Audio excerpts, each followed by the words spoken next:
Hello friends, welcome to my YouTube channel. आज हम लोग 6 फरवरी 2023 का स्टेटेड का हिंदी का पेपर जो पेपर फर्स्ट है उसको सॉल्व करेंगे। और आप लोग कमेंट करके बताना इसमें से आपको कितने क्वेश्चन आ रहे थे। और अगर वीडियो अच्छा लगे तो चैनल को सब्सक्राइब करें, वीडियो को लाइक करें, कमेंट करें। चलिए देखते हैं हम लोग यहाँ पे पहला जो हमारा क्वेश्चन दिया गया, पहले पैसे जो दिया गया यहाँ पे। अब यहाँ पे देखो, सबसे पहले पैसे दिया गया है, निम्नलिखित गद्यांश को पढ़कर पूछे गए प्रश्नों के सही सबसे उपयुक्त उत्तर वाले विकल्प को चुनिए। अब यहाँ पे देखो गद्यांश दिया गया है, साहस की ज़िंदगी सबसे बड़ी ज़िंदगी होती है। कौन सी ज़िंदगी? जो साहस की ज़िंदगी होती है सबसे बड़ी ज़िंदगी होती है। ऐसी ज़िंदगी की सबसे बड़ी पहचान यह है कि वह बिल्कुल निडर, बिल्कुल बेखौफ होती है। कैसी होती है? जो साहस की ज़िंदगी होती है बिल्कुल निडर और बिल्कुल बेखौफ होती है। साहसी मनुष्य की पहली पहचान यह है कि वह इस बात की चिंता नहीं करता कि तमाशा देखने वाले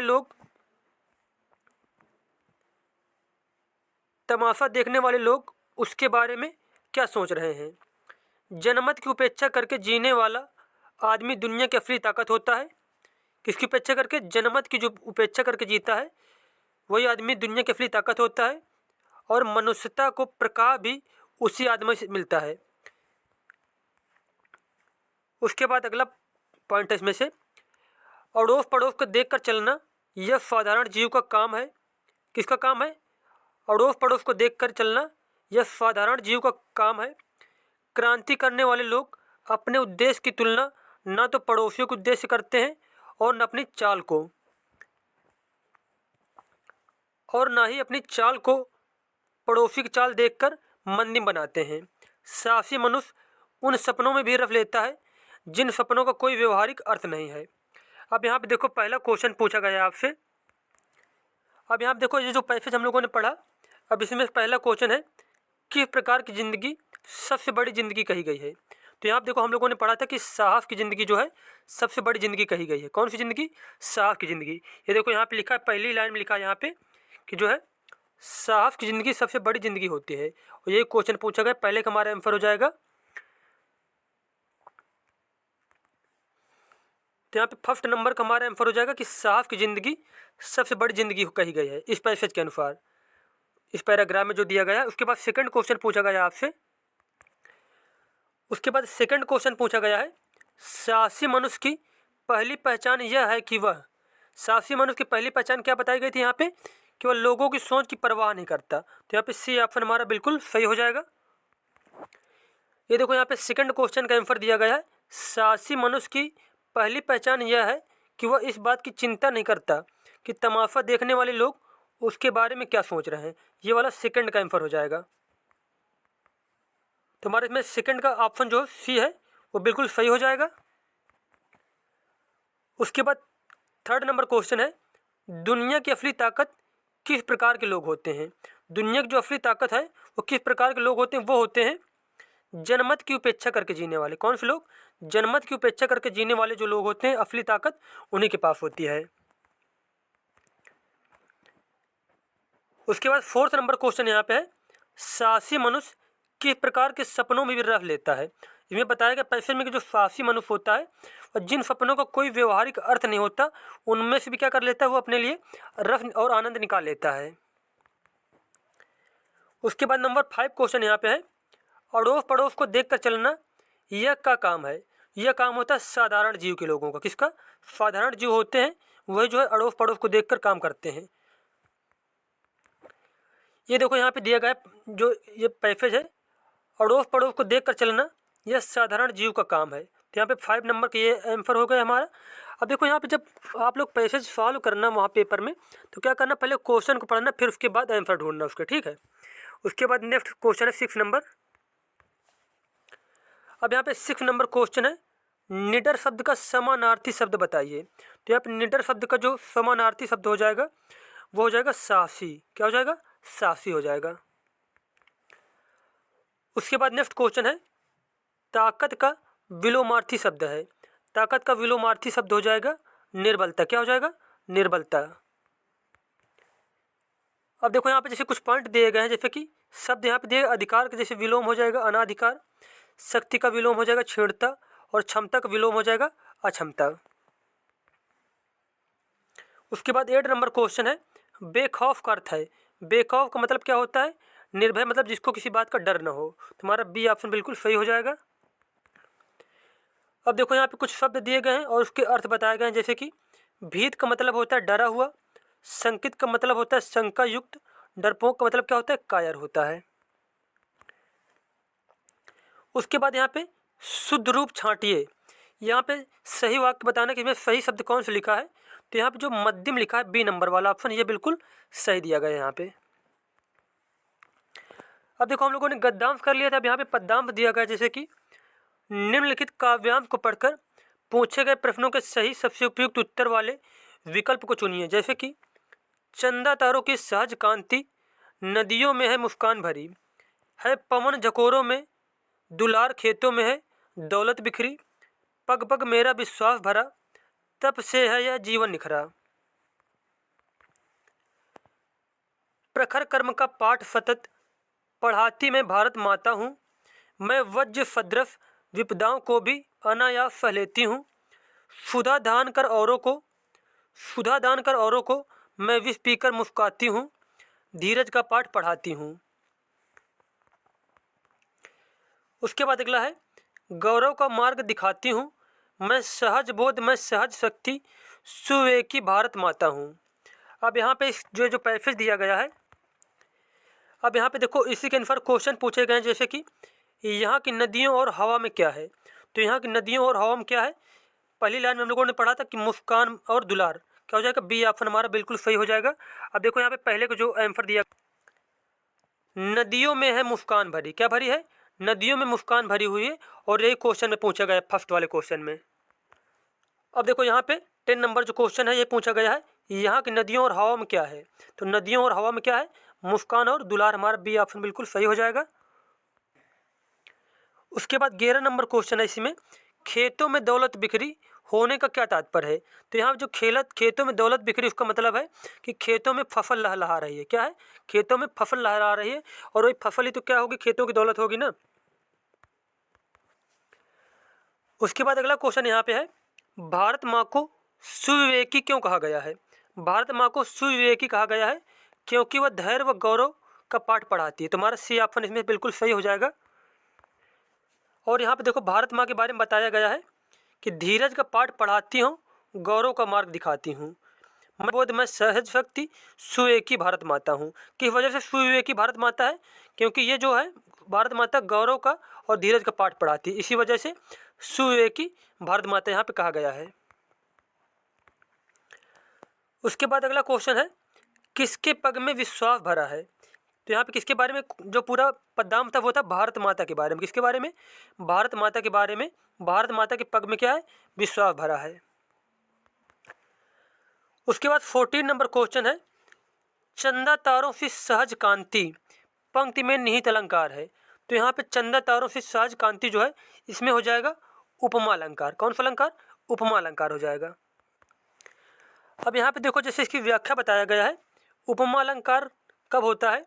जहाँ एक वस्तु की तुलना या समता दूसरी वस्तु से की जाए वहाँ उपमा अलंकार होता है। उपमा का मतलब ही होता है तुलना करना। जैसे राधा रथ के समान सुंदरी है, क्या है? जैसे कि राधा रथ के समान सुंदरी, यहाँ पे क्या हो जाएगा? उपमा अलंकार हो जाएगा। उसके बाद 15 नंबर क्वेश्चन है, प्रखर का अर्थ नहीं है। प्रखर का अर्थ नहीं है, यहाँ पे जो सहनशील है वो प्रखर का अर्थ नहीं है, जो कि प्रचंड, कुशाग्र और तीक्ष्ण, ये तीनों ही किसी न किसी प्रकार से जो है प्रखर का अर्थ निकलते हैं इनसे। तो यहाँ पे हमारा डी ऑप्शन बिल्कुल सही हो जाएगा कि जो है प्रखर का अर्थ नहीं, तो सहनशील जो है वो प्रखर का अर्थ नहीं है। उसके बाद नेक्स्ट क्वेश्चन है, बोली और लहजे के बारे में कौन सा कथन सही है।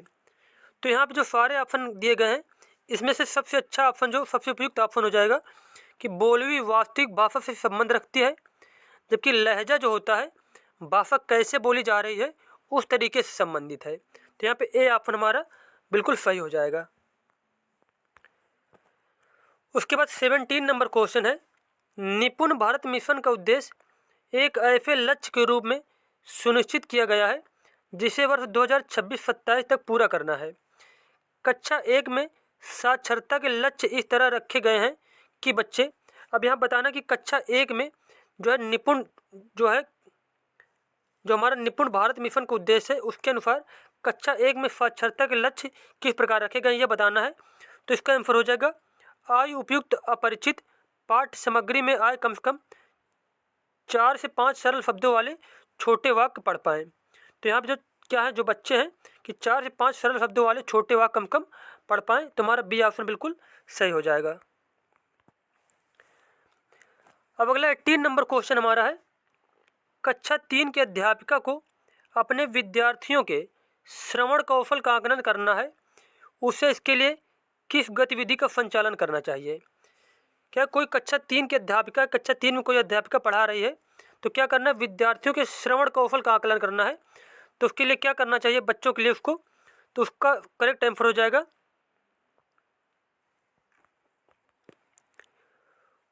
उस अध्यापकों को करना चाहिए सुनाई गई कहानी पर चित्र बनाने के लिए कहना चाहिए। अगर किसी को, जो कोई शिक्षक है, उसको श्रवण कौशल का आकलन करना है कक्षा 3 के छात्रों का, तो क्या करना चाहिए, सुनाई गई कहानी पर चित्र बनाने के लिए कहा जाना चाहिए। तो बी ऑप्शन हमारा बिल्कुल सही हो जाएगा। उसके बाद 19 नंबर क्वेश्चन है, एक बालिका अपनी पसंद की कहानी की पुस्तक पढ़ रही है, इस प्रकार के पठन को क्या कहेंगे। इस प्रकार के पठन को कहा जाएगा विस्तृत पठन। क्या कहा जाएगा, विस्तृत पठन कहा जाएगा। अगला क्वेश्चन यहाँ पे है, कक्षा 4 की अध्यापिका प्रक्रिया आधारित लेखन उपागम का प्रयोग कर रही है, लेखन पूर्व गतिविधि के दौरान वह किस युक्ति का अनुसरण कर सकती है। तो यहाँ बताना कि लेखन पूर्व लेखन मतलब लेखन से पहले जो गतिविधि है उसके दौरान वह किस युक्ति का अनुसरण कर सकती है। तो इसका आंसर हो जाएगा मानव मंथन या फिर ब्रेन स्टॉर्मिंग का वह प्रयोग कर सकती है।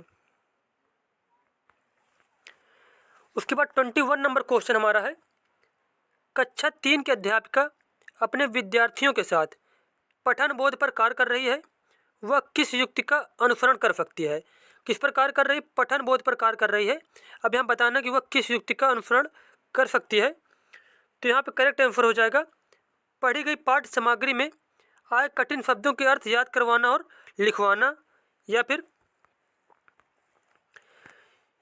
पढ़ी गई पाठ्य सामग्री पर आधारित प्रश्न पूछना,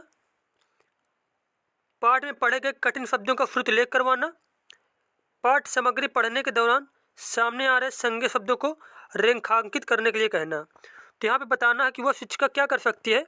तो इसका आंसर हो जाएगा पढ़ी गई पाठ्य सामग्री पर आधारित प्रश्न पूछना। क्या जो पाठ पढ़ाया, जो शिक्षक ने उसको बच्चों को जो पाठ पढ़ाया उसी के आधार पर क्या करना, प्रश्न पूछना।